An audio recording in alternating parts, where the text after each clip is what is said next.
Boa noite a todos os que entraram e estão entrando. Sejam bem-vindos a esta live da EPPM esta noite com Mara Sverglik.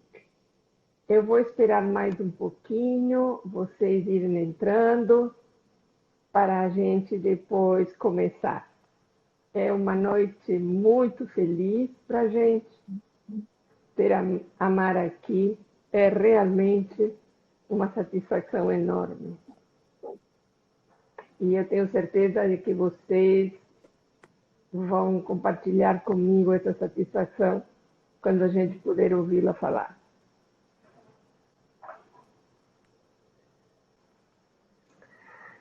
Bom, já faz algum tempo que a gente vem observando nas nossas clínicas, nas instituições nas quais trabalhamos, novas problemáticas subjetivas, retrações severas, condutas e pensamentos impulsivos, formas estranhas de pensar, dificuldades em perceber ou entrar em contato, entender as próprias emoções. Há algum tempo também a psicanálise vem se perguntando se dá conta destes novos quadros, destas novas organizações de sofrimento, com os conceitos já desenvolvidos pela psicanálise freudiana, pós-freudiana, fazendo algumas adaptações aqui, alguns ajustes lá, ou se é necessário revisitar a teoria para produzir novas ferramentas que nos permitam entender e poder intervir na transformação de essas organizações de sofrimento. E é por isso que nós temos o privilégio esta noite de termos a Mara Sverglik conosco. Ela está presente, mas eu vou dizer igual o que eu penso sobre ela. Assim, de repente, ela é uma das pensadoras mais originais e profundas que eu tenho conhecido.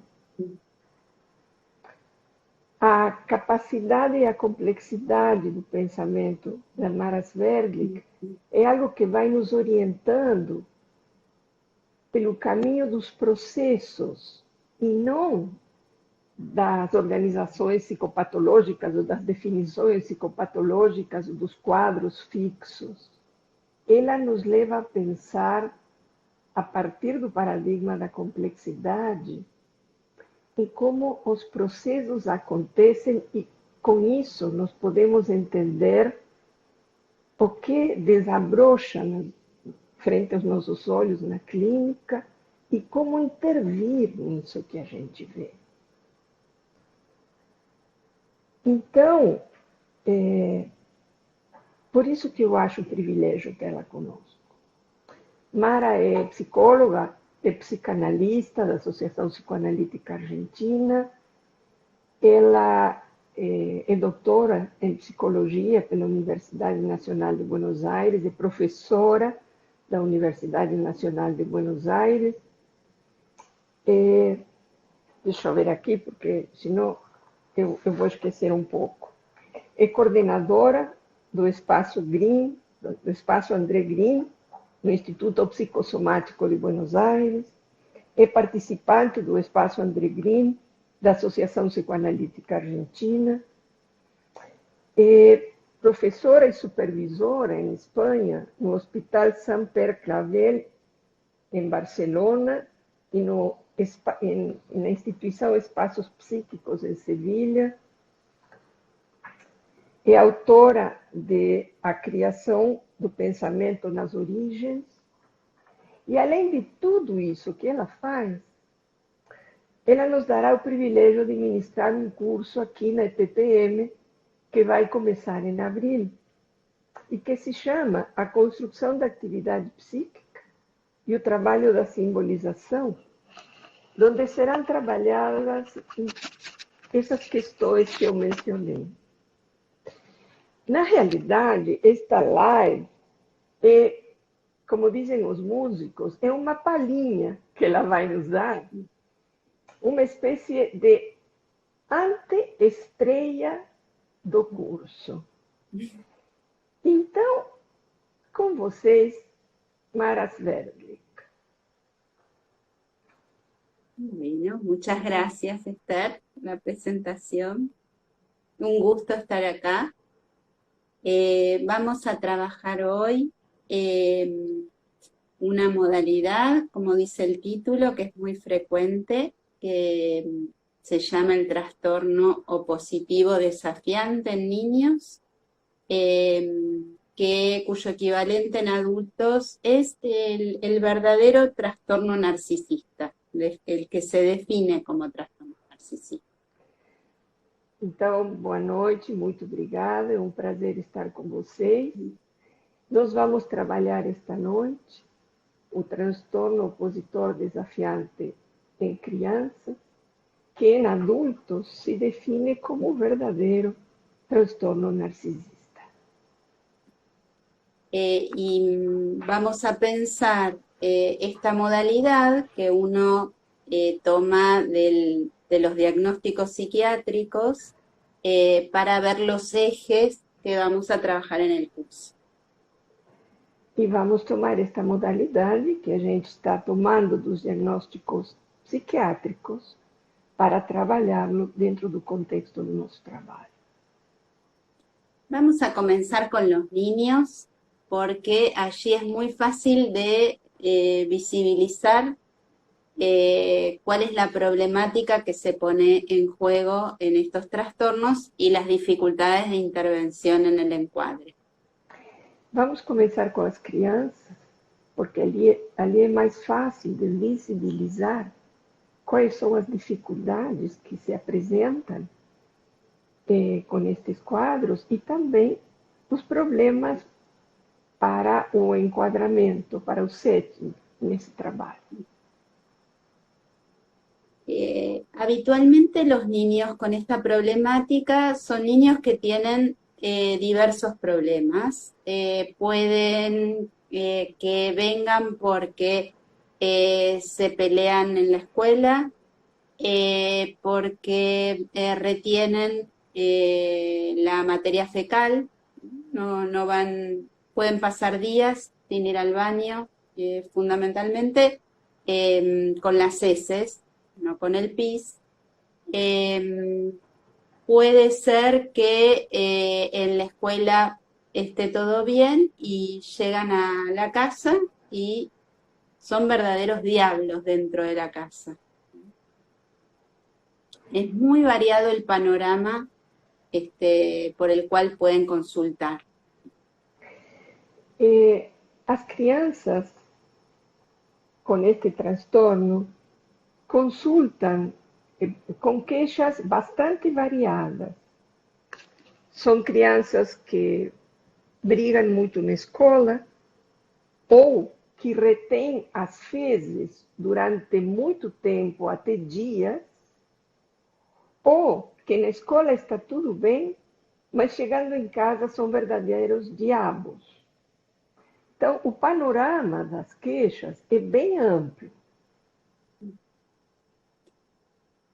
Cuando uno los recibe, inmediatamente se da cuenta que hay algo raro con estos niños, porque en general tienen mucha capacidad para hablar, muchos saben por qué vienen a la consulta, pero desde el inicio ya hay una actitud que es defensiva, en el sentido de que te pueden decir apenas entran, qué feo que es todo esto, o yo tengo todos los mismos juguetes que vos tenés, o no quiero entrar y no voy a entrar porque no tengo ganas de entrar a la consulta y me voy a quedar acá en la sala de espera en este tono, con firmeza.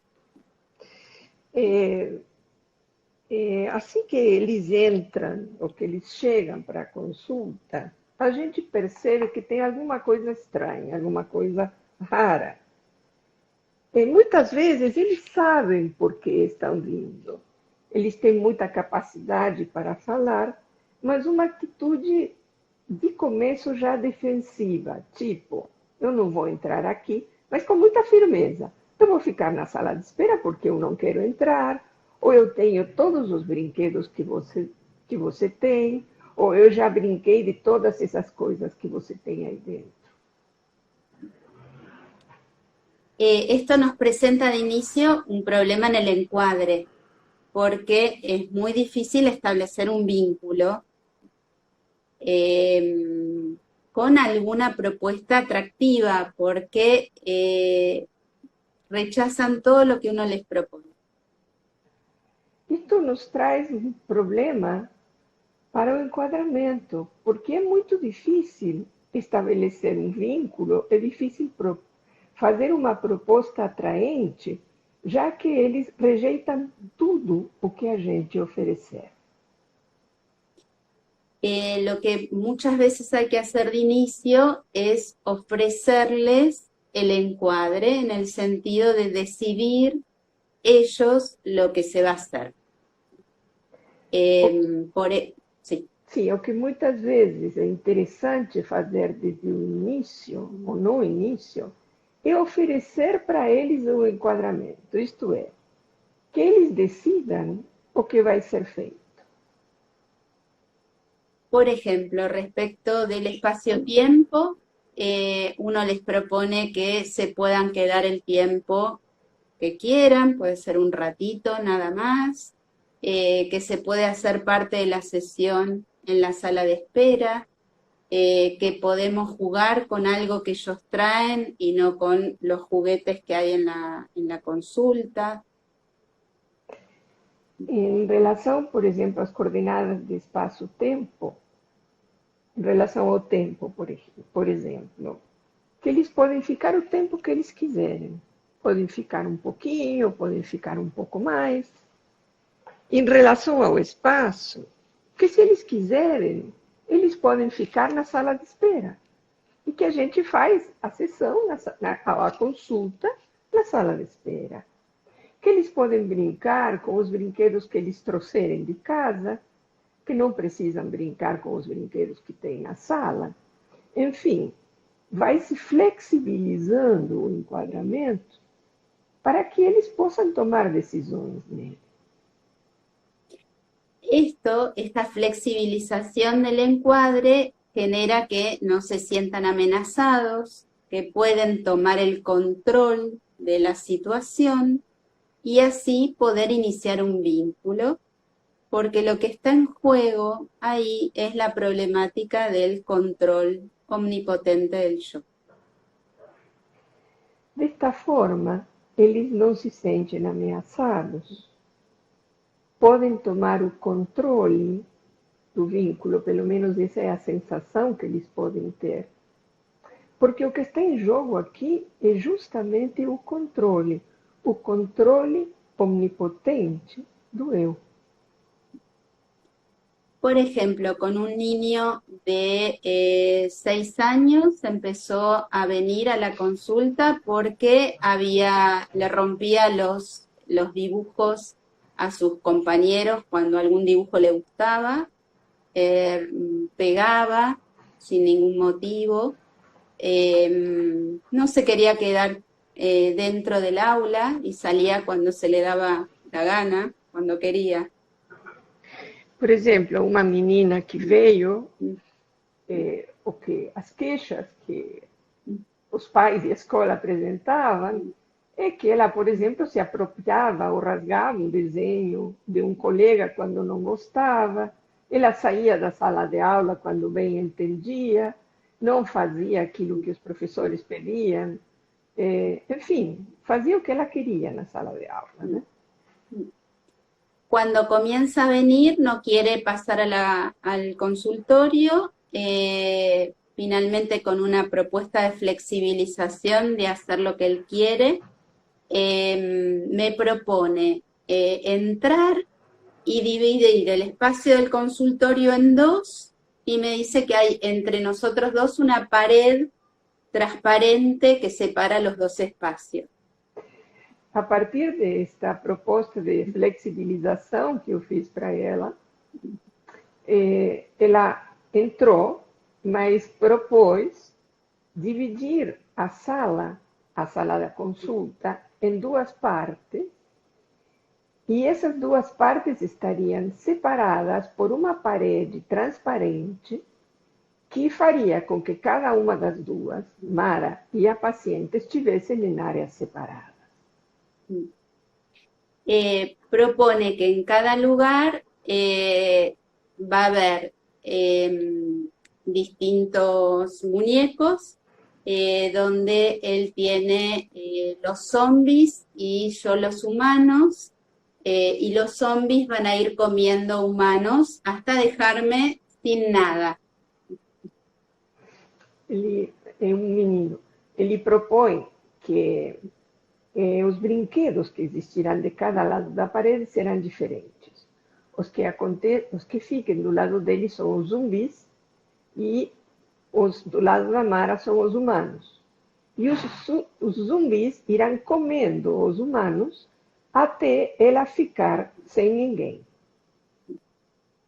Poco a poco, cuando transcurren las sesiones, vamos logrando que él vaya aceptando que de mi lado vayan sucediendo cosas, y que podamos ir bajando esa pared que él había interpuesto entre los dos.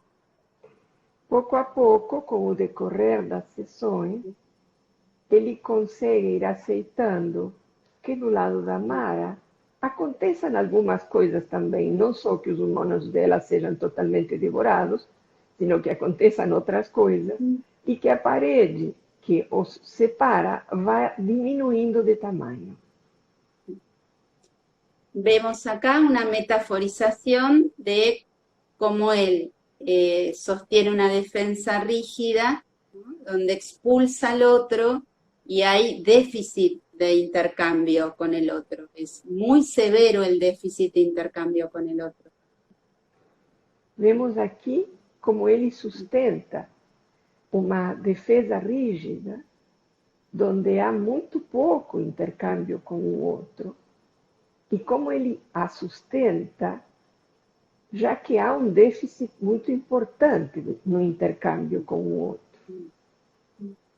Termina la sesión cuando él dispone, ya terminó, en general antes del tiempo que corresponde, y si yo termino la sesión, él dice, bueno, entonces terminamos y yo vengo acá la semana que viene, tal día y tal horario. Em geral, ele terminava a sessão antes do horário, mas quando chegava o horário e Mara terminava, ele falava, então, bom, nós terminamos e eu vou voltar aqui na próxima semana, tal dia, em tal horário. Vemos entonces de manera descriptiva que metapsicológicamente estamos hablando de un proceso donde el yo tiene que todo el tiempo reafirmarse a sí mismo de manera omnipotente, donde controla todo, controla lo que se hace, las acciones, controla el espacio-tiempo, controla la motricidad, el pensamiento al otro, está en control permanente. Então, vemos aqui como esta criança mantém ou tenta manter um controle permanente, um controle omnipotente do eu, controla o espaço, controla o tempo, controla a forma em que eles se vinculam. Para pensar por qué esto sucede, habitualmente a los padres se les dice que no le han puesto límites. Aparecen como chicos sin límites. Y en realidad no es así porque le gritan, lo retan, ¿no? Muchas veces hay esse tipo de límite. Para explicar por que isto é assim, muitas vezes se fala para os pais que o que acontece é que eles não colocaram limites, que é uma criança sem limites. Mas na realidade não é assim, porque os pais gritam, os pais Castigan. castigam, exatamente. Então, de alguma maneira, os pais impõem algo. ¿Cuál es el problema que sucede con estos niños? El yo a los 4 años, ¿no?, pasa por este periodo que todos hemos observado, que es el periodo de caprichos. Y el yo quiere lo que quiere. Quiere las cosas que se le ocurren, quiere volar, quiere ser un superhéroe, quiere ser lo que quiere ser. Es un hermoso momento del yo donde los niños desarrollan sus creencias, ¿no? Momento de los amigos imaginarios, momento de las teorías, un momento precioso del crecimiento del niño. Aos 4 anos, temos um momento muito bonito de uma afirmação do eu, que é um momento, eu acho que se diz capricho, né? Os desejos. Eu quero isso, eu quero voar, eu quero ser um super-herói, eu quero aquilo. É um momento dos amigos imaginários, é um momento muito criativo, né? E de afirmação do eu. Lo que sucede es que cuando esto se prolonga y no se interpone ni normativas, ni pérdidas, ni lo que Green llama trabajo de lo negativo, el yo se reafirma defensivamente en esta posición omnipotente. ¿Puedes repetir, Mara? Tuve un problema con la audición. Sí. Ahí estamos.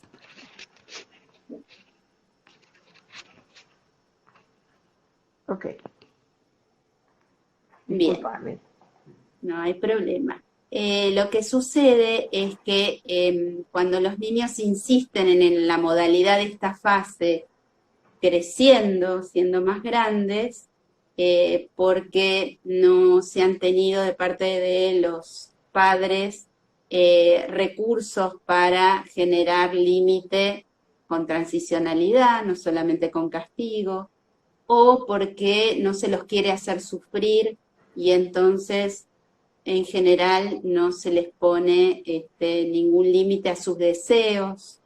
Se hace caso a las ocurrencias que tienen, como salir en invierno con sandalias, con jotas.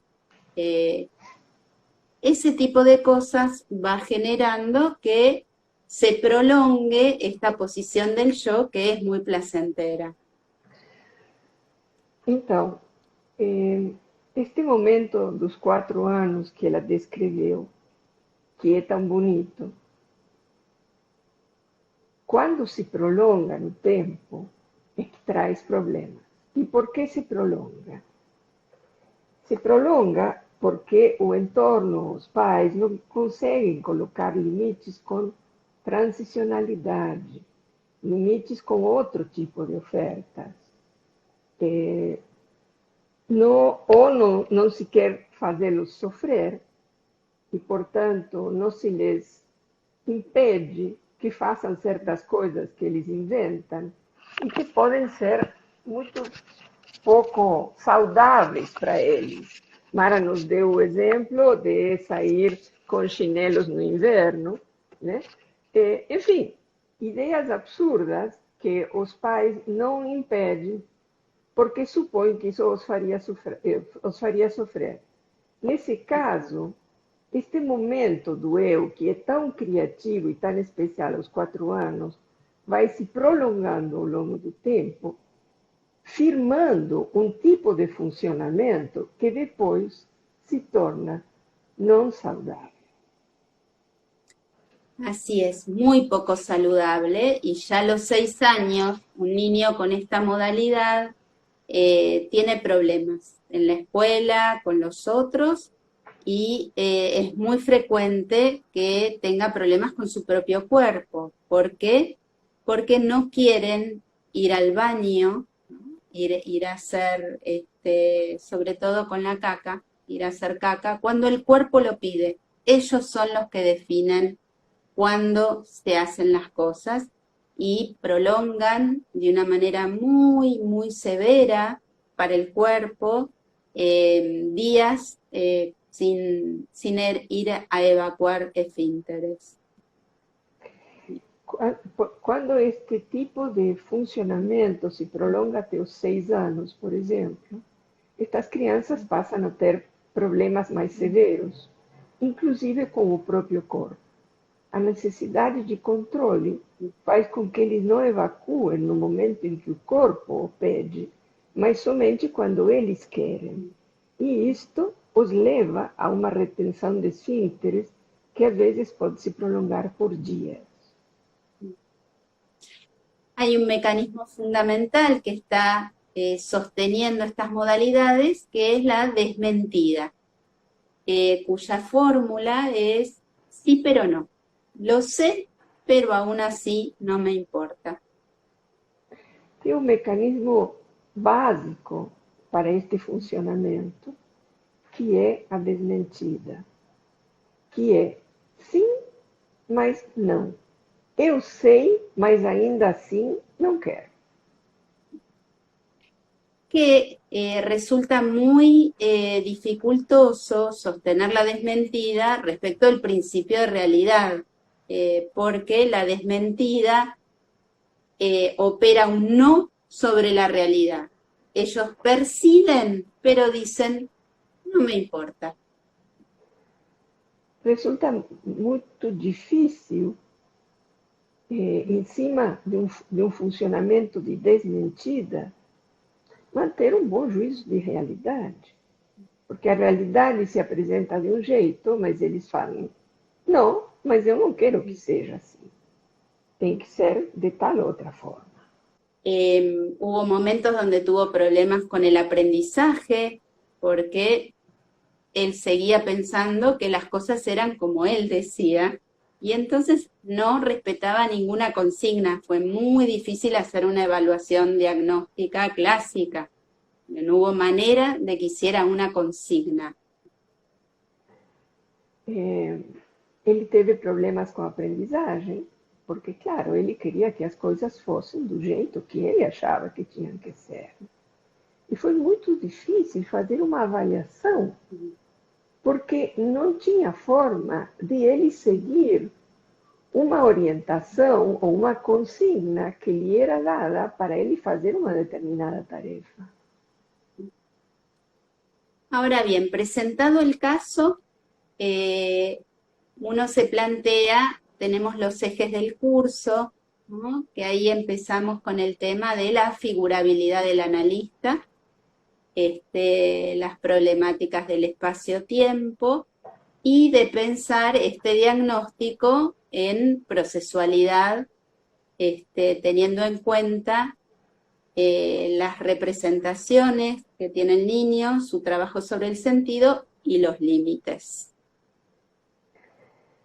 Bem, uma vez colocado o caso, aqui precisamos trabalhar com os eixos que nós vamos desenvolver no curso, que são a figurabilidade do analista, a questão do espaço-tempo, o enquadramento, as fronteiras e os processos, o processo clínico, sim? O movimento dentro do processo. Empezamos con el proceso y por qué hay que pensarlo como un proceso, porque si nosotros intervenimos directamente sobre la defensa omnipotente, vamos a fracasar. Precisamos pensar nisto basicamente e antes de mais nada como um processo. Se a gente intervém diretamente, se iniciamos nossa intervenção tentando intervir sobre as defesas omnipotentes, nós vamos fracassar.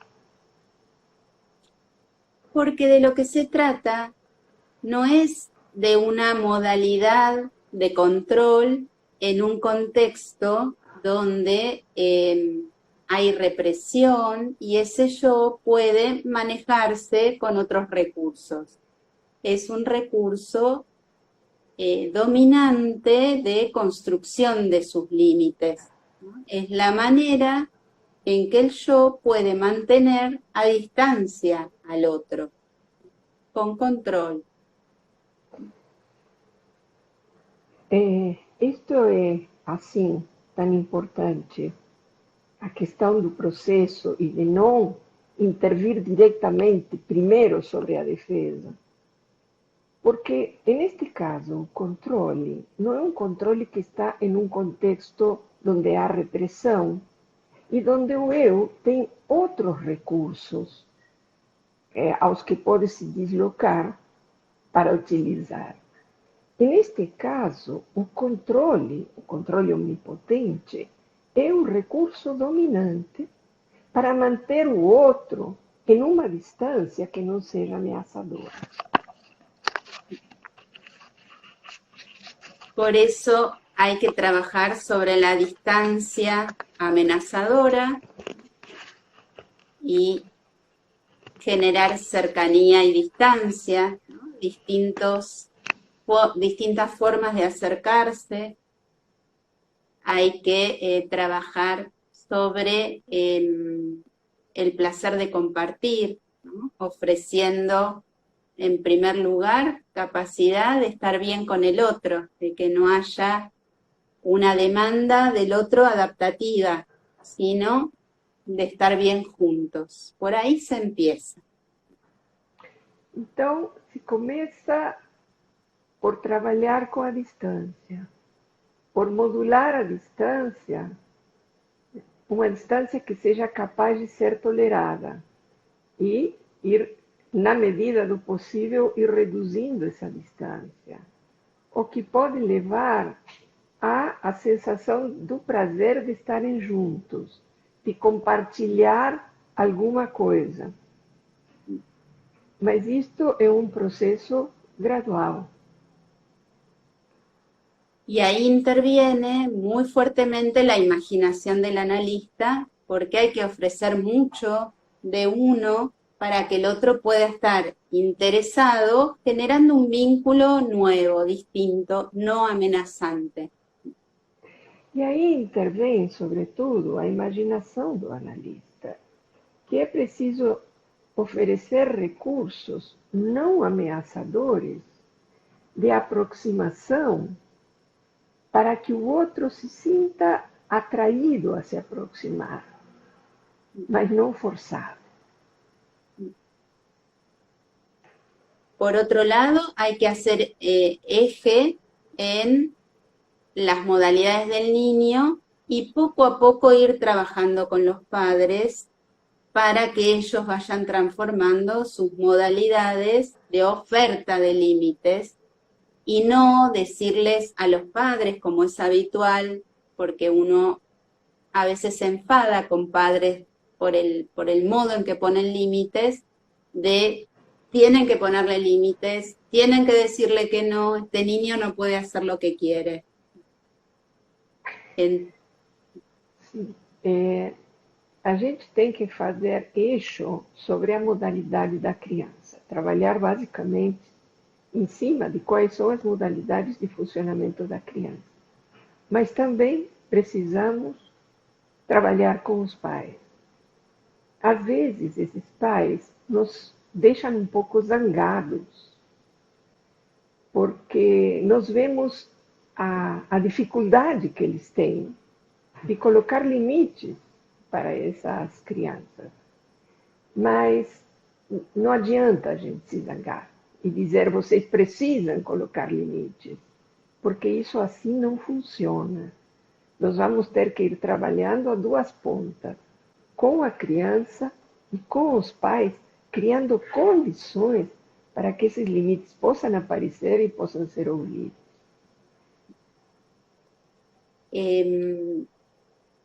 Respecto de la oferta que tiene que hacer el analista, a veces uno no toma directamente lo que los niños traen y oferta cosas que le puedan divertir, ¿no?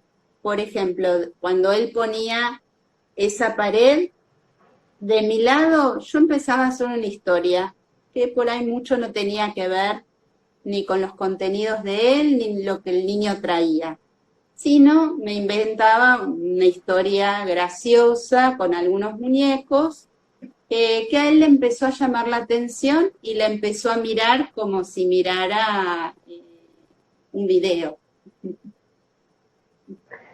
Em alguns casos, a imaginação, a fertilidade da imaginação do analista pode fazer toda a diferença. Porque a gente tem que ir criando alguns estímulos que sejam atraentes para a criança. Por exemplo, quando ele levantou aquela parede invisível, eu comecei a inventar histórias engraçadas com alguns bonecos que eu tinha do meu lado. Histórias que começaram a interessá-lo e que ele assistia como se fosse um vídeo. Ahí vemos que uno no respeta el material directamente que trae el paciente, sino que pone a jugar su propia imaginación y lo que Green denominaba la mente del analista. Mara tinha dito antes que essas histórias que ela construía não tinha a ver necessariamente com coisas que a criança tinha dito, que o paciente tinha dito, eram histórias que ela estava inventando. E aqui ela volta a dizer, o que a gente vai desenvolvendo não é necessariamente em cima do material nem da história do paciente. É um produto da mente do analista, como dizia Green, e de nossa própria criatividade.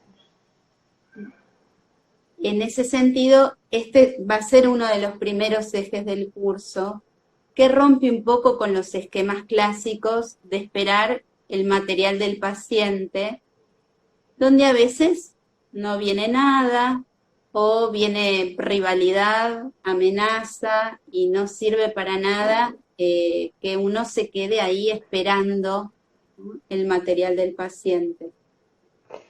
Este vai ser um dos primeiros eixos do curso, diferente do que é, digamos, o tradicional, porque a gente vai trazer algo nosso. Não vamos ficar esperando que venha algum material por parte do paciente. Não? O que virá talvez seja rivalidade, né? Seja mais do mesmo. Então, nós vamos trazer algo nosso. ¿Eh? En estos casos, Sí. En estos casos hay toda una problemática contratransferencial porque destruyen buena parte de lo que uno les ofrece, diciendo que es tonto, que no les gusta, que no es gracioso. Neste caso, se produz toda uma problemática contratransferencial, porque eles destroem tudo que a gente oferece, dizendo que é bobo, que não gostam, que não têm interesse. Entonces, ahí se juega parte de la mente del analista para seguir sosteniendo el vínculo con nuestros propios objetos lúdicos, con nuestro propio espacio transicional, mostrando que eso tiene sentido y que no va a ser destruido por él. Aí, aqui entra no jogo a mente do analista, com nossos próprios sentidos, nosso próprio espaço, transicional, os produtos desse espaço transicional, e mostrando que isso não vai ser destruído, ainda que ele tente. Otro de los ejes que habíamos planteado es el tiempo, las figuras del tiempo en el espacio psíquico, que en estos casos es sumamente interesante ver lo que sucede con el tiempo por el problema del vínculo con la realidad. Outro dos eixos é o eixo do tempo no espaço psíquico. Neste sentido, é muito importante ver como funciona a problemática de tempo dentro do espaço psíquico. E esse é um outro eixo com o qual nós vamos trabalhar. No tiene ningún sentido imponerle el encuadre al niño en el sentido de hacer que termine la sesión ¿no? completa, o si el niño plantea no quiere venir el día que tiene que venir, hay cierto margen para poder postergar el día. No hay que hacer imposición del encuadre, hay que ir trabajando con el tiempo y el espacio del encuadre intrapsíquicamente, no como una normativa. Não podemos impor um enquadramento para a criança. Ainda que, em alguma ocasião, não queira vir no dia da sessão, tem que haver um pouco de flexibilidade com isso, termos condições de oferecer um outro dia, porque nós vamos ter que ir trabalhando com um enquadramento desde o interior, desde o ponto de vista do mundo interno, da vida psíquica da criança, e não como uma imposição colocada desde fora. Él tiene que pasar, en este caso, de un tiempo donde él piensa que ya es grande a un tiempo donde tiene que soportar el tiempo de la agenda, el tiempo de la sucesión externa, el tiempo de la espera, y eso es mucho para una cabeza omnipotente. Ele vai ter que passar de um tempo onde ele acha que ele já é grande para um tempo onde há uma agenda, onde a analista tem uma agenda, onde ele mesmo talvez tenha uma agenda na escola, onde é preciso esperar, onde, enfim, isso é muito difícil para uma cabeça omnipotente. Entonces, ese es nuestro segundo eje para trabajar en el curso, para trabajar en relación a todas las problemáticas psíquicas, ¿no? ¿Qué es lo que pasa con la figurabilidad? ¿Qué es lo que pasa con el tiempo? Nuestro tercer eje es qué es lo que sucede con la estructuración del límite. Então, nós vamos trabalhar com o eixo da figurabilidade, com o eixo do espaço-tempo, e o terceiro eixo é a estruturação do limite. La modalidad omnipotente es una forma del yo de producir límite. De hecho, lo que produce es una expulsión del otro y de la realidad para fuera del yo. A modalidade omnipotente é uma forma do eu de produzir um limite. O que ele produz é uma expulsão do outro para fora do eu. Este modo de proponer límite, ¿no se escucha? Sí, sí. Este modo de proponer límite es un modo cerrado, como habíamos hablado el año pasado en el caso de la retracción, que también son modos de cierre del yo, con mucha dificultad en el intercambio, con el afuera, con el otro, con el cuerpo. Este modo de colocar limite é um modo fechado, como tínhamos falado no ano passado, quando falávamos da retração. É um modo em que o eu se fecha e o outro fica de fora, completamente de fora. E por isso dificulta tanto a vinculação, mas também dificulta o vínculo com o próprio corpo, o contacto com o próprio corpo. Y respecto del otro, es una manera fallida de separación, porque son niños que se presentan como muy autónomos, pero después se ponen a llorar si no tienen el control perceptivo de la madre o del padre o de quien los críe en forma permanente. No se pueden ir a dormir a la noche solos, si tardan un segundo en ir a buscarlos a la escuela, se desbordan. Es sumamente frágil la posibilidad de no ver al otro. E neste caso, então, é uma forma falha, né, de segurança, porque não suportam, por exemplo, que os pais demorem para ir buscá-los na escola, não suportam não enxergar o outro, tem muito medo, por exemplo, à noite de ir dormir sozinhos, precisam ter o outro por perto e vê-lo o tempo todo, porque esta pseudo-segurança no les funciona na realidade. Sí. Entonces ahí tenemos nuestro tercer eje, que es el eje de los límites, ¿no? Que hay que ir acompañándolos a que transformen este límite omnipotente en modos de ingresar el trabajo de lo negativo, que es ausencia, separación, pérdida, que muchas veces hace que vuelvan a jugar a juegos de casi de bebés, como por ejemplo las escondidas. Nós, por conta disto, teremos que trabalhar para fazer entrar no campo o trabalho do negativo, ausência, perdas, faltas.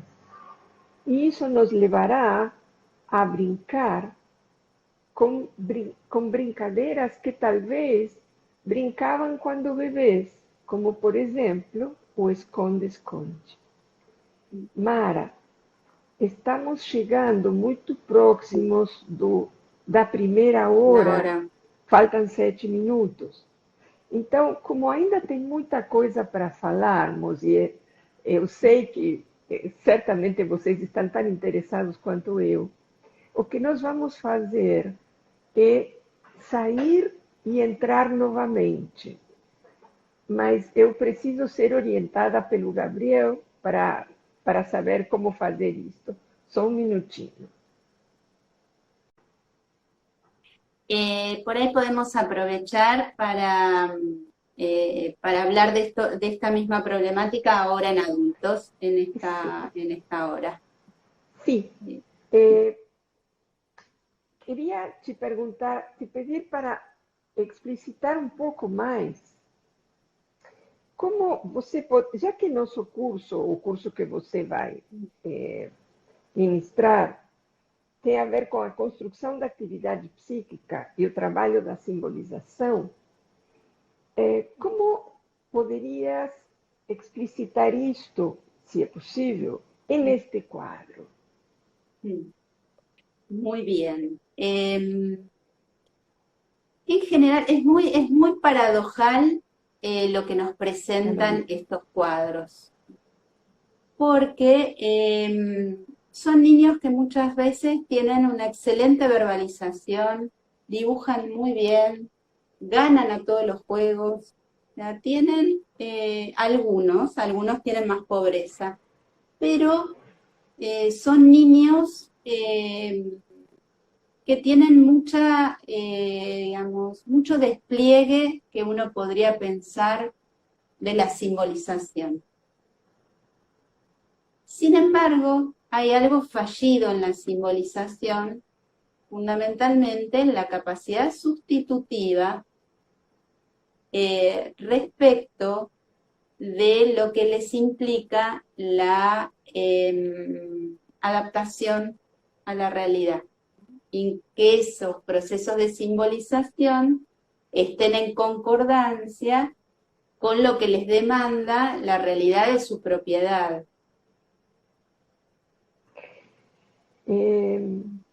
Estas crianças muitas vezes apresentam uma excelente verbalização, ganham em todas as brincadeiras, tem um despliegue de recursos da simbolização muito grande.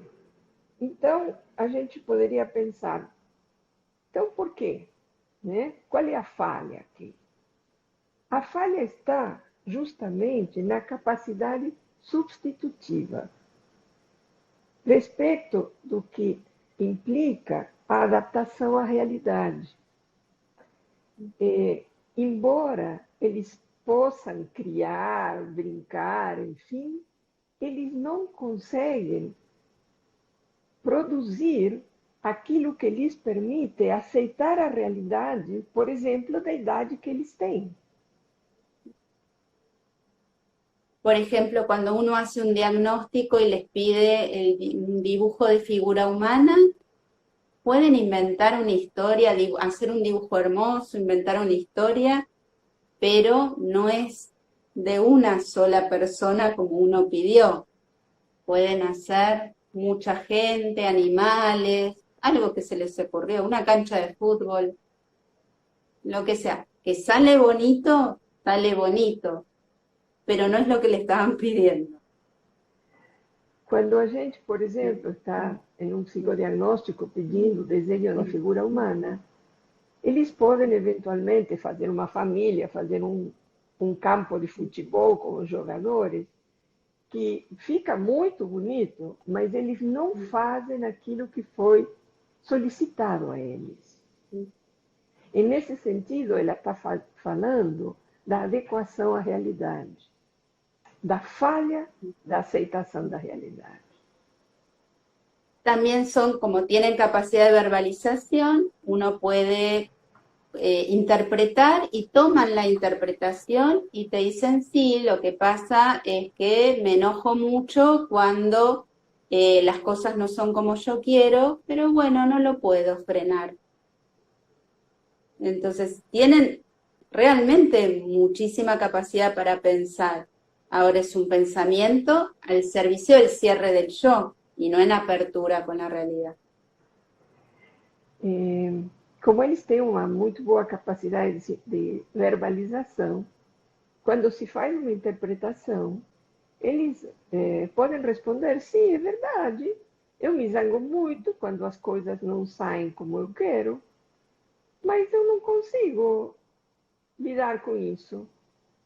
É assim. Tipo, eu sou assim, né? Então, ainda que tem uma muito boa capacidade de verbalização, ela não está ao serviço do trabalho com a realidade, do trabalho com o outro, está ao serviço do fechamento do eu. Por eso el título de nuestro curso, donde no partimos de la descripción diagnóstica psiquiátrica, donde los niños son desafiantes y en todo caso, y se desbordan, y en todo caso son chicos a los que se medica tempranamente con antipsicóticos. Entonces, bastante frecuente. No partimos de un diagnóstico de ese estilo, ¿no? Biológico.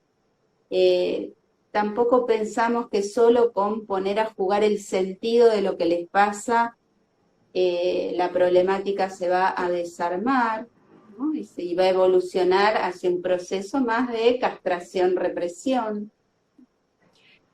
Por eso es necesario tener en cuenta los ejes de los que hablábamos anteriormente, con un modelo del aparato psíquico más complejo, que articule el sentido con el límite.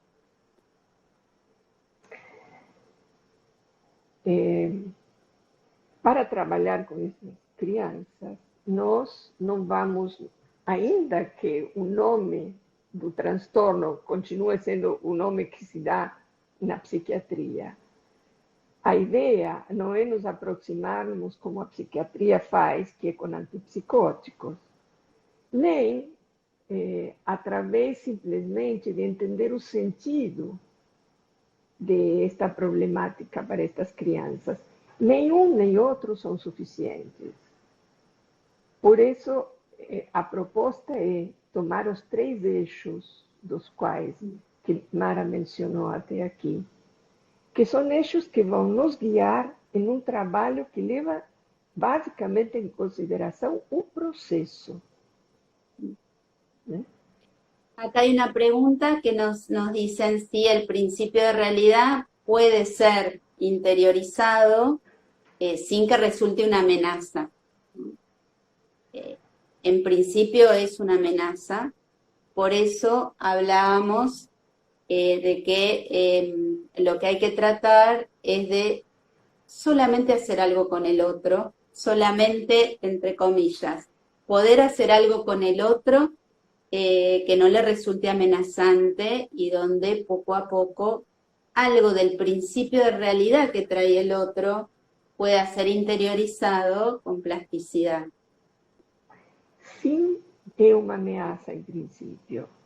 Por isso é que vamos nos aproximando, tentando encontrar um caminho, né, de compartilhar, não de uma maneira imposta, até que o outro possa ser incluído de uma forma menos ameaçadora. Mas sim, no início é uma ameaça. Houve uma outra pergunta de se o curso que você vai ministrar, Mara, serve também para trabalhar com adultos e não só com crianças. Sí, porque ¿qué sucede cuando estos niños crecen y se transforman en un adulto con esta modalidad?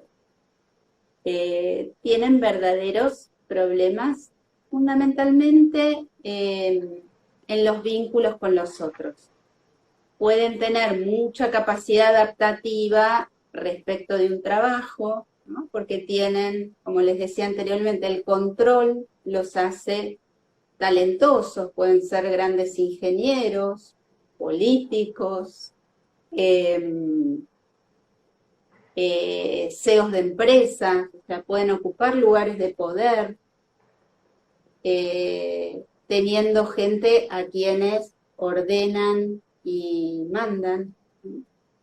Pero, por eso Green habló de la locura privada. En sus vínculos afectivos producen una verdadera locura.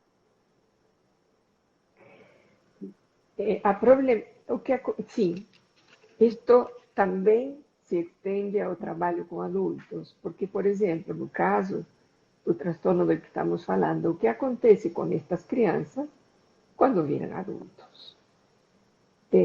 A problemática continua na relação com os outros. Como eles têm uma capacidade adaptativa muito grande, eles podem ser muito bons no seu trabalho, muito bem-sucedidos. O controle os faz talentosos, podem ser excelentes engenheiros, CEOs de empresas, sempre e quando tenham pessoas às quais dar ordens e que trabalhem para eles. É por isso que André Green falou de loucuras privadas, porque o problema é, quando se fala nos vínculos mais próximos, são verdadeiros infernos. Que há uma outra pergunta. É um comentário. Por isso existem tantas dificuldades no ambiente escolar, pois as questões dos limites vêm pela via da imposição. Sí, sí, ahí tenemos variedad de problemáticas. Si hay algo, por eso uno de los ejes del curso es la construcción de las fronteras, de las membranas y de los límites del yo, porque es ahí donde uno puede observar cómo se generan los trastornos no neuróticos, los trastornos del narcisismo, que producen dificultades en cualquier ámbito laboral, en el caso de los adultos, familiar o en la escuela, pero en general en las problemáticas adultas, a no ser que tengan algún problema específico con algún superior, ¿no? Con algún jefe, un supervisor, que ahí empiezan a producir un poco de ruido. En general, la demanda es o que están solos, no pueden establecer parejas, o producen verdaderos enloquecimientos familiares. Por isso, no curso, nós temos o eixo da construção das fronteiras, das membranas e dos limites do eu, que é justamente para compreender o processo dessa construção. Em transtornos não neuróticos, transtornos do narcisismo. E nos adultos, assim, nas crianças pode aparecer na escola, nos adultos pode aparecer a nível laboral, a nível do trabalho, quando eles começam a ter, por exemplo, problemas com superiores. Mas, em geral, a maior parte dos problemas aparece na vida privada, ou porque estão sozinhos e não conseguem formar um casal, ou porque producen vínculos enloquecedores en sus familias. Inclusive a veces consultan cuando tienen alguna enfermedad, aunque puede ser grave, una enfermedad menor, pero no tienen recursos psíquicos para soportar que algo del cuerpo les impida seguir siendo quienes son. Por isso, às vezes, consultam quando eles têm alguma doença, que às vezes não é uma doença tão importante, mas eles não podem tolerar que exista algo do corpo que lhes impeça fazer as coisas como eles querem que sejam. Por ejemplo, en un relato de una mujer adulta con un trastorno narcisista, contaba como un antes y un después en su vida el momento en que le diagnosticaron un hipotiroidismo. Cuestión que se puede solucionar muy fácil, que genera un poco de cansancio, pérdida de cabello, falta de energía, pero que se diagnostica fácil y se soluciona fácil. Pero fue un antes y un después en su vida. Por exemplo, no caso de uma mulher adulta, ela relatava como um momento em que um momento central da sua vida, que tem um antes e um depois, quando lhe diagnosticaram um hipotiroidismo. O hipotiroidismo leve. Esse é um quadro que se resolve realmente com muita facilidade e que pode provocar alguns sintomas como queda de cabelo e cansaço, mas nada mais do que isso. Só que para ela foi um antes e um depois. A vida mudou a partir desse diagnóstico. Son muy difíciles los casos en los adultos porque junto con la omnipotencia, ¿no? Por el control omnipotente, se liga a otro mecanismo de defensa que es la escisión del afecto. Entonces, cuesta mucho establecer la dimensión afectiva de la transferencia y contratransferencia. São difíceis estes casos em adultos, porque junto com o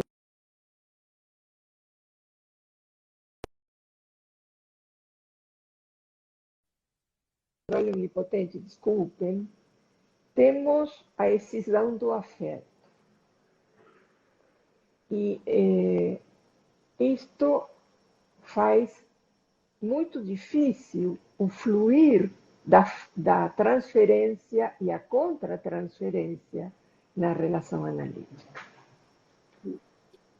Por ejemplo, en el caso de un adulto también hay que entregar parte del encuadre, ¿no? Donde si se comienza, por ejemplo, un determinado día de la semana, después es muy difícil cambiarlo, porque tienen rigidez con su propia estructura encuadrante, ¿no? El espacio y tiempo es ese y no puede ser otro. Definen ellos cuando muchas veces se termina la sesión, no soportan las interpretaciones, uno tiene que escuchar, intentando con cuidado ver por dónde puede intervenir, porque son muy frágiles, se enojan fácilmente con cualquier cosa que uno dice, más allá del sentido de lo que uno dice, generan un verdadero desafío para el encuadre y para las ganas de sostener los tratamientos. Por exemplo, nos adultos, há uma rigidez muito grande em relação, por exemplo, ao dia e o horário da sessão. Elas não podem ser alteradas. Isto tem a ver com a rigidez da própria estrutura enquadrante. Eles se zangam muito facilmente, têm muita dificuldade de aceitar as interpretações, independentemente da forma ou do sentido delas.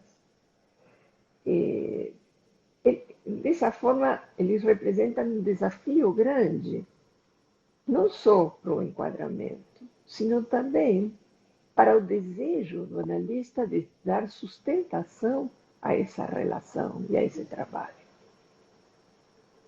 En ambos casos, tanto en niños como adultos, y esto se trabajó desde distintas líneas que toman como eje los trastornos narcisistas, se trabaja en la línea de la empatía, de todo lo que es trabajo de empatía con el paciente.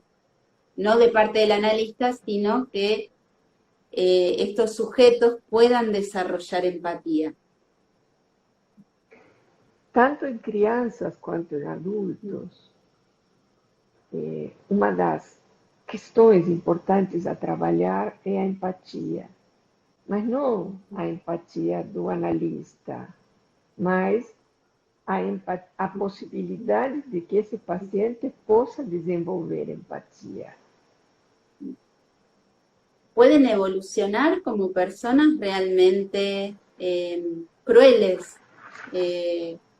En el caso de una adolescente, yo la atendí desde puber, pero ya avanzada a una edad adulta, por ejemplo, me hacía chistes de judíos realmente muy feos sabiendo que yo era judía. Crueldad extrema, ¿eh?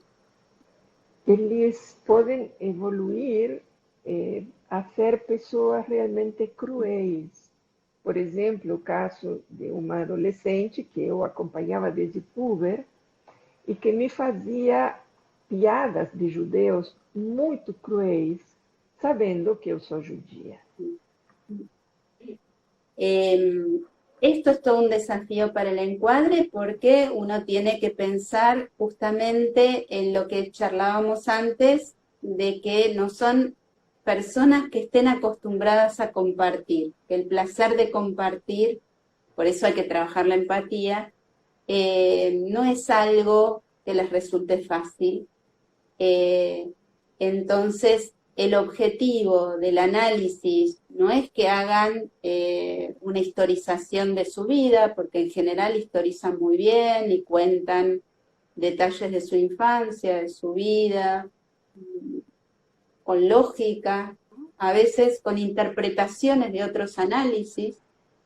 Sin embargo, esto no les sirve absolutamente para modificar nada, ¿no? Solo justifican muchas veces sus desbordes. É, é um desafio para o enquadramento analítico, porque é preciso produzir, construir um prazer de compartilhar, que estas pessoas não têm, né? Elas têm muitas dificuldades para compartilhar. E o enquadramento é algo a ser compartilhado. Aqui há um eixo muito mais importante do que o objetivo, digamos, tradicional de produzir uma historização da própria vida em uma análise.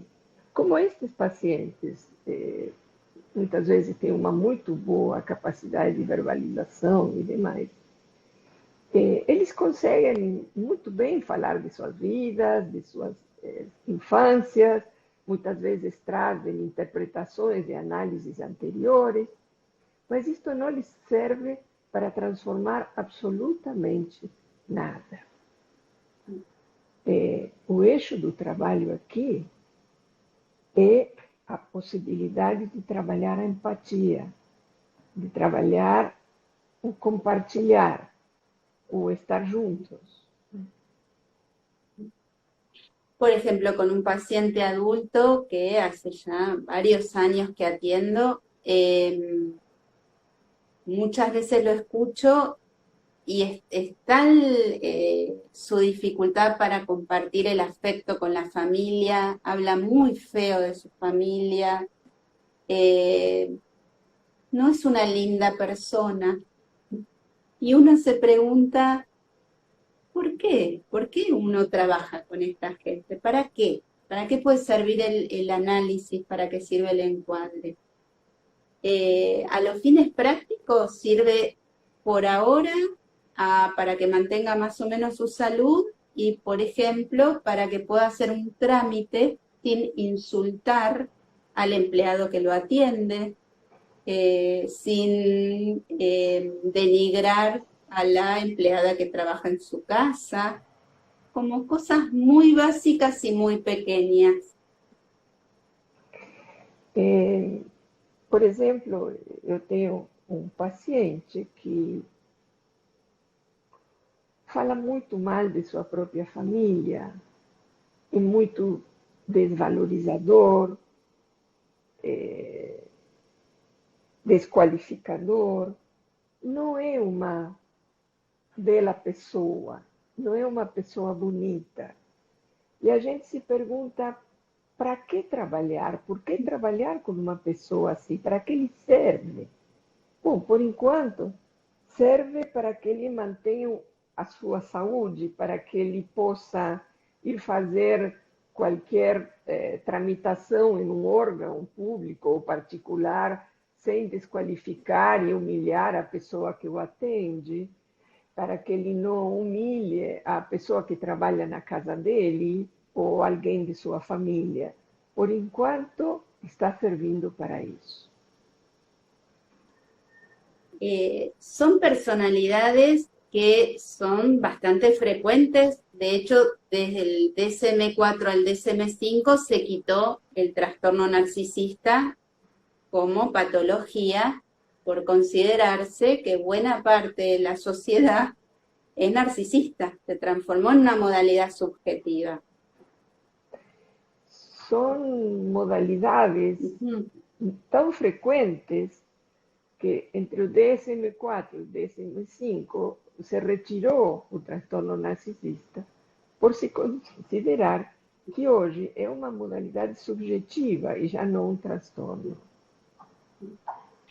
Lo que Green trabaja es lo que él llamó la analidad primaria, que es poder discriminar las formas que son de la neurosis, donde hay rigidez y control, pero hay procesos sublimatorios, hay circulación del afecto, más allá de que haya cierta rigidez en la forma, de lo que es este formato que él denominó de analidad primaria, donde está el yo implicado completamente en estos procesos por ser muy frágil y sentirse amenazado. Entonces esa rigidez no está al servicio del sostenimiento de una vida normal, sino que está al servicio del sostenimiento del yo, pura y exclusivamente.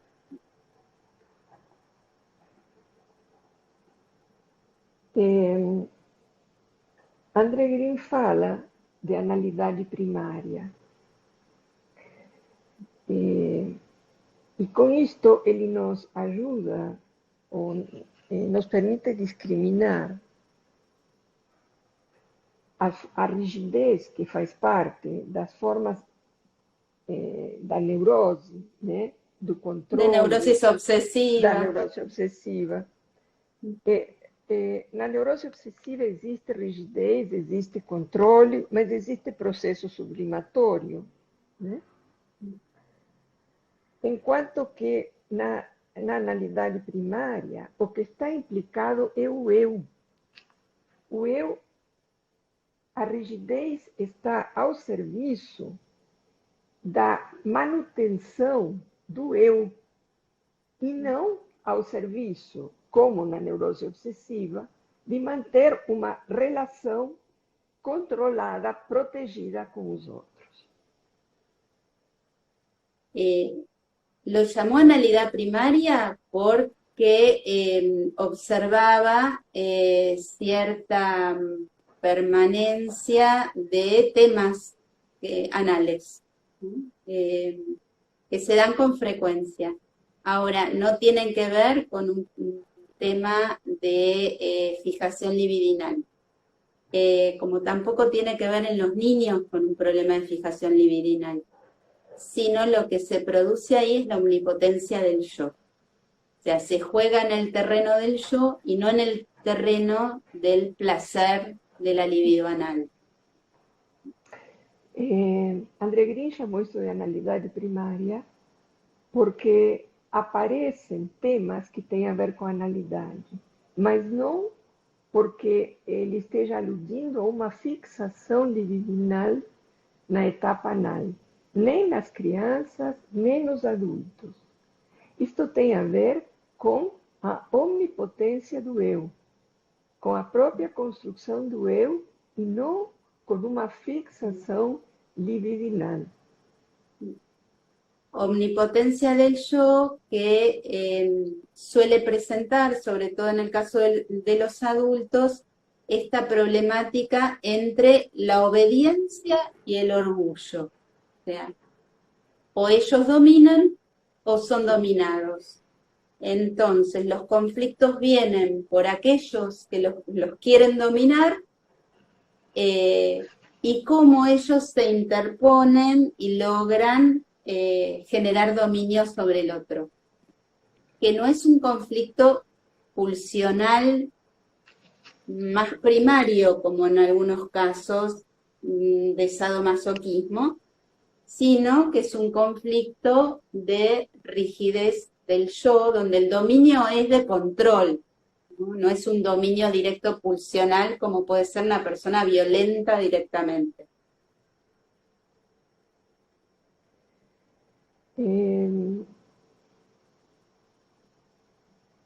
Do que se trata aqui,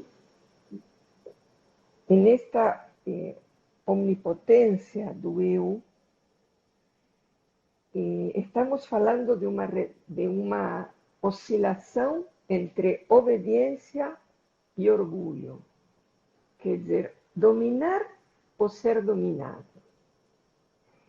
E este domínio tem a ver com a própria estruturação do eu, com a organização do eu, não tem a ver com uma construção sadomasoquista, com algo pulsional de... Desborde violento, porque sí. De un desborde violento. Habitualmente se ponen violentos por cosas que a uno le llama mucho la atención. Por eso hay un cierto atractivo en una lógica muy particular, muy propia, ¿no? Una lógica a veces confusional, a veces de fragmentaria, ¿no? Llegan a enojarse porque por problemáticas, o sea, el disparador, o sea, no estamos hablando, por ejemplo, de los casos de violencia de género, donde hay una, como dice Green, ya una desubjetivización del otro, ¿no? Hay vínculo, digo, hay a veces capacidad de empatizar, ganas de establecer vínculo con otro, pero algo, como veíamos en el niño, algo que no sale como se había anticipado, produce una explosión, produce un desborde y una completa dificultad para hacer algo sustitutivo, ¿no? Porque bien, hay muchas cosas sustitutivas que se podrían haber hecho. Volver otro día, ponerse debajo de un árbol, eh, nada, dejar las cosas e irse, pero dejarlas, no tirarlas. No hay capacidad sustitutiva. É muito interessante isso que Mara está dizendo. Ela já falou antes da capacidade substitutiva. E agora está nos dando um exemplo muito claro. A falta desta capacidade faz com que este sujeito só possa ter um tipo de resposta, que é uma resposta explosiva, né? Ele poderia ter saído desse lugar, levado as roupas e trazido outro dia, ou entregue para alguém, né? Enfim, não fez nada disso. Ou era do jeito que ele podia e queria fazer, ou não era. Esta ausência de capacidade substitutiva é a que faz com que seja tão difícil se vincular com estas pessoas. Há uma pergunta aqui, Mara, que é qual a demanda desses adultos para a procura de psicoterapia? La demanda es variada, puede ser, como les decía antes, alguna enfermedad o algo del cuerpo, ¿no? O algo del envejecimiento que no puede ser tolerado, que produce mucho desborde y conflicto, el crecimiento de los hijos, cuando se puede tener hijos, alguna crisis laboral, cuando aparecen estas problemáticas de no soportar todo lo que está por encima, ¿no? De tener que adecuarse a lo que el otro pide, a lo que el otro manda o ordena. Es muy variada la alteración de la vida que les produce estas modalidades omnipotentes. São muito variadas as razões pelas quais as pessoas podem procurar a terapia, desde a aparição de algum problema, de alguma doença, como ela comentou antes, um hipotiroidismo leve, até um problema de relação laboral. As circunstâncias que podem gerar a sensação de não tolero isto são inúmeras, mas se trata sempre de situações, a saída dos filhos de casa, o envelhecimento, situações que não podem ser toleradas, para as quais não existe possibilidade de substituição.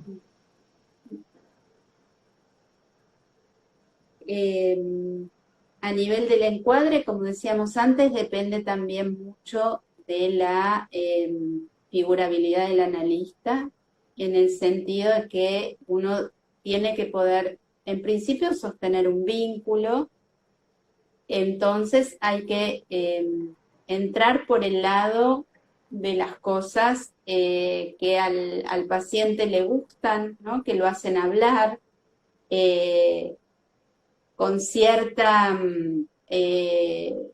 orientación a que el narcisismo se estabilice y uno no resultar amenazante. O sea, uno no puede interpretar desde el principio, hay que entregar algo del encuadre, si desean terminar antes, inclusive a veces yo hago sesiones más cortas, ¿no? Porque la duración de la sesión a veces les resulta también amenazante, excesiva, de que puedan aparecer contenidos no controlables, y en ese disfrutar con el otro del vínculo, poder poquito a poco ir introduciendo algunos aspectos de principio de realidad, de empatía, de capacidad sustitutiva, que otras cosas hubieran sido posibles para hacer en vez de desbordarse de esa manera. Como verán, no está el eje de lo traumático, de la historización, por más que sabemos que obviamente hubo algo, no del traumatismo directo en algunos casos, sino de los déficits en la oferta de la función encuadrante.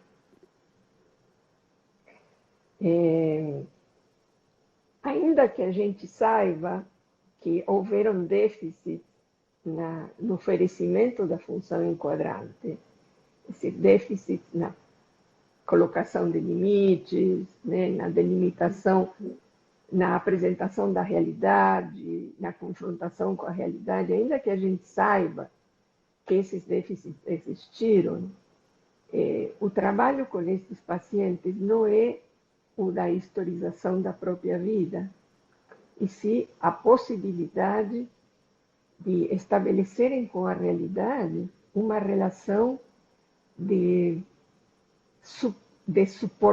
suportar, né?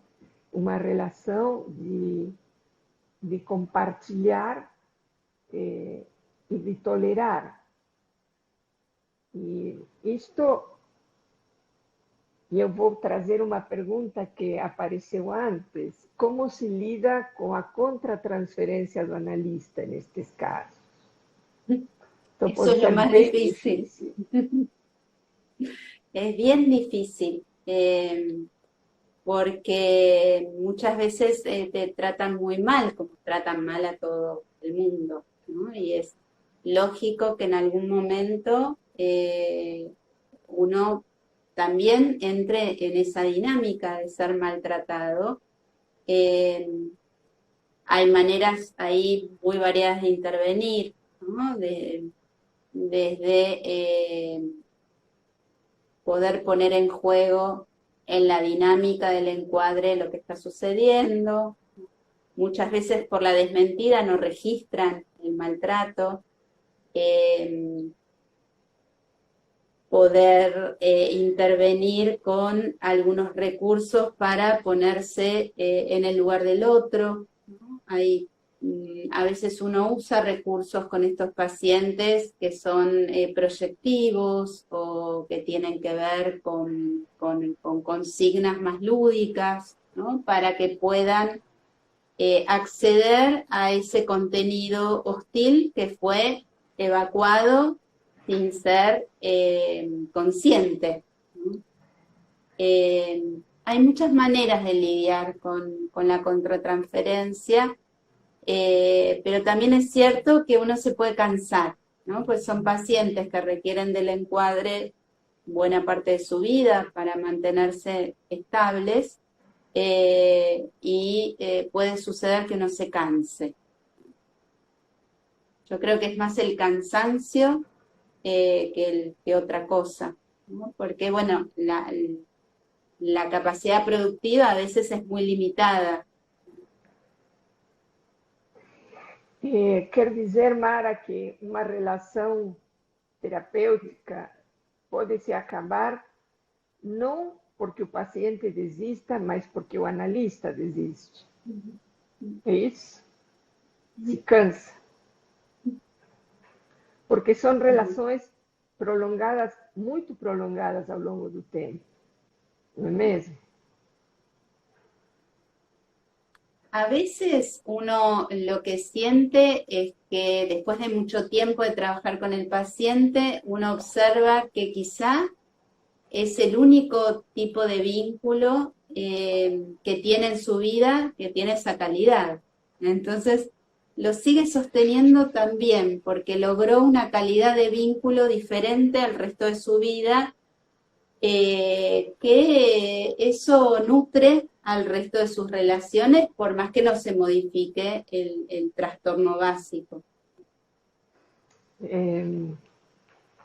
Ainda que certamente vocês entenderam, eu vou traduzir isto último que ela diz, e é que, em alguns casos, ainda que sejam vínculos de um longo tempo, o que o analista pode perceber é que esse vínculo do paciente com o analista é o único vínculo que ele tem com essa qualidade e é um vínculo que permite uma certa sustentação dos outros, né?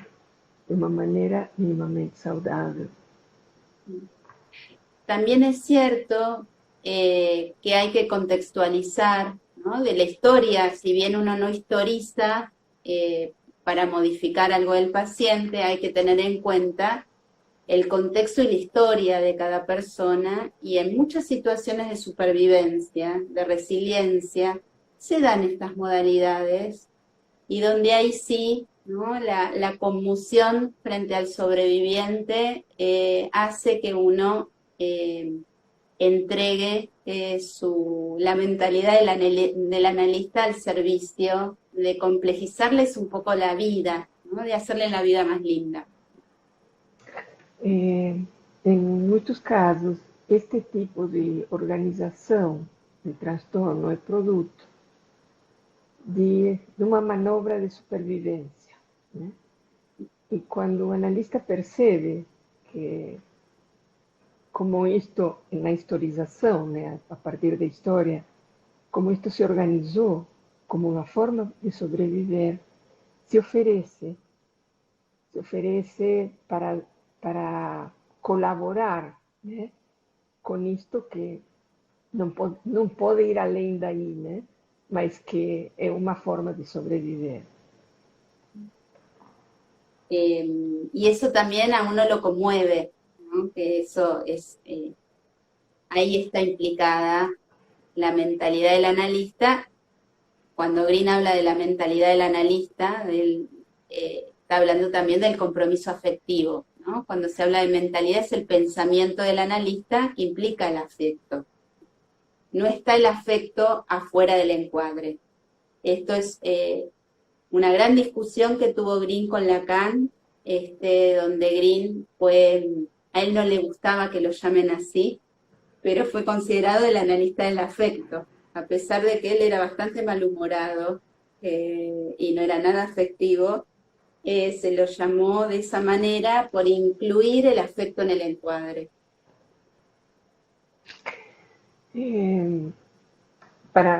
Quando Green fala da mentalidade do analista, ele está falando também do afeto. Para ele era essencial incluir o afeto do analista no enquadramento. E esta foi uma grande discussão que ele teve com Lacan.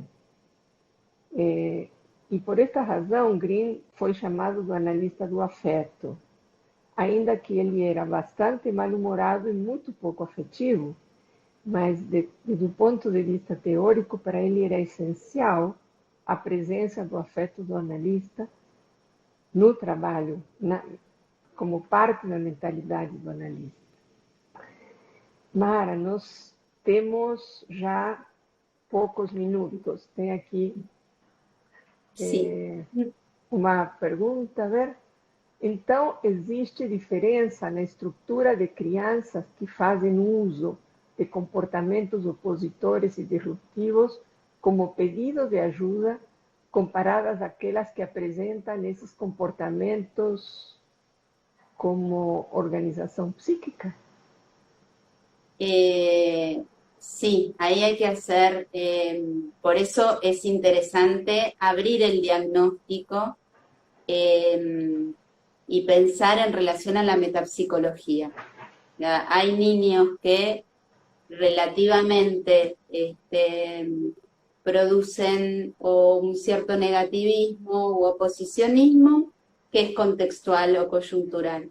Y hay niños que donde se les juega una modalidad estructural, que eso hay que discriminarlo muy bien. A veces uno en un principio se confunden bastante, ¿eh? Hay que transitar la dinámica del encuadre para darse cuenta de qué se trata. Y me ha pasado de pensar que era una problemática más estructural y finalmente no lo era, y esa respuesta nos la da la dinámica del encuadre. para responder a essa pergunta de Juliana, acho que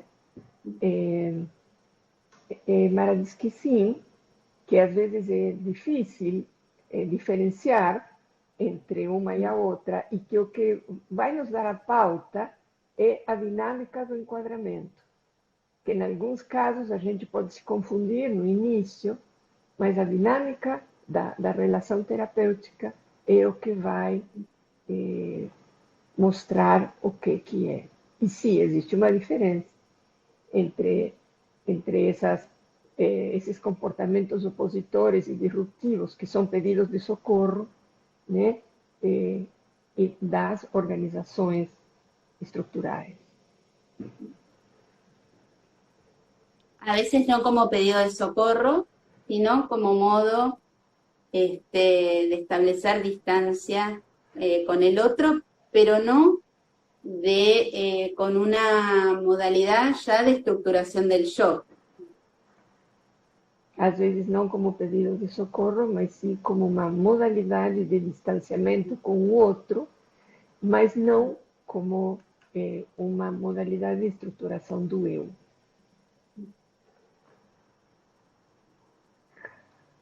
Bom, gente, acho que nós estamos quase chegando ao fim. Temos mais 5 minutos, então eu quero te agradecer muitíssimo, Mara, este momento. Peço desculpas pelas dificuldades na tradução por momentos. Também a vocês, gente. É difícil traduzir esta complexidade, mas ela é fantástica. Eu fico fascinada ouvindo a Mara apresentar as ideias dela. E espero todos vocês no curso que começa em abril, no dia 30 de abril, sexta-feira. Sexta-feira, das 18h30 às 21h30. Mara, muitíssimo obrigada. De nada, un placer, como siempre, y me encanta tu traducción, Esther. Gabriel está dizendo aqui que qualquer dúvida vocês podem mandar para o Instagram, perguntar para ele. E obrigada a todos aqueles que estiveram aqui. Nos esperamos. Esperamos vocês, sim. Sim. Obrigada, gente. Um abraço a todos. Se cuidem muito. Mara, para você, as situações clínicas foram muito ilustrativas. Muita generosidade em todo o conteúdo, especialmente no quão genuíno é falar sobre as dificuldades contratransferenciais. Gracias. Vamos a hablar mucho de eso. Tenemos que ponernos en juego y sobre todo en esta época. Tenemos que hablar bastante de lo que nos sucede también a nosotros. Bien. Un besote. Beso grande para todos y los esperamos en el curso. Buenas noches. Adiós. Buen final de semana. Igualmente.